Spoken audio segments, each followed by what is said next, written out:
টিকিয়ে রাখার চেষ্টা করছে এবং তাদেরই এই ষড়যন্ত্র। আমি মাঝে মাঝে বলেছি যে এখান থেকে কলকাতা পার্কে নিশ্চয়ই যোগাযোগ আছে। আসুন এবার আসিফ নজরুল সাহেব কি বলেছেন, আওয়ামী লীগ নিষিদ্ধের ব্যাপারটি আদালত, ইসি বা পাবলিক ইন্টারেস্টের উপর নির্ভর করে।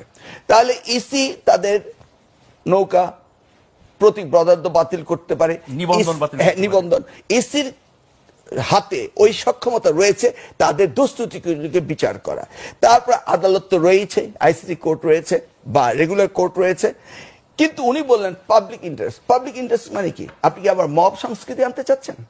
What is public interest? এখন বিএনপি ইন্টারেস্ট, অন্য পার্টি ইন্টারেস্ট, এইভাবে আমরা কাউকে অ্যান্টাগোনাইজ করতে পারি না যে পাবলিক ইন্টারেস্ট বলে। অতএব এই সরকারের ভিতরে একটি সুপরিকল্পিত অন্তর্নিহিত উস্কানিমূলক কোনো কিছু না হোক, ঘোলা পানিতে জল মাছ শিকার করার মতো একটা প্রবণতা এই সরকারের ভিতরে রয়েছে।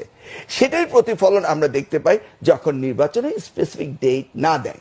তাহলে আমি আবার বলবো একই কথা, সেই লরিয়েটের কথা, যে বার্ডেন অফ প্রুফ এই সরকার হয় নির্বাচনের মধ্য দিয়ে নিজেকে 5 বছর 10 বছর থাকবে, অথবা এই সরকার নির্বাচন দিবে। নির্বাচন যদি সঠিকভাবে এই সরকার দিতে ব্যর্থ হয় তাহলে কিন্তু আমরা খুব ডিফিকাল্ট সিচুয়েশন আসবো। আপনি বলছেন বার্মার কথা বাদই দিলাম, আমরা আবার এই বাংলাদেশ ইন্ডিপেন্ডেন্সে, আমাদের স্বাধীনতা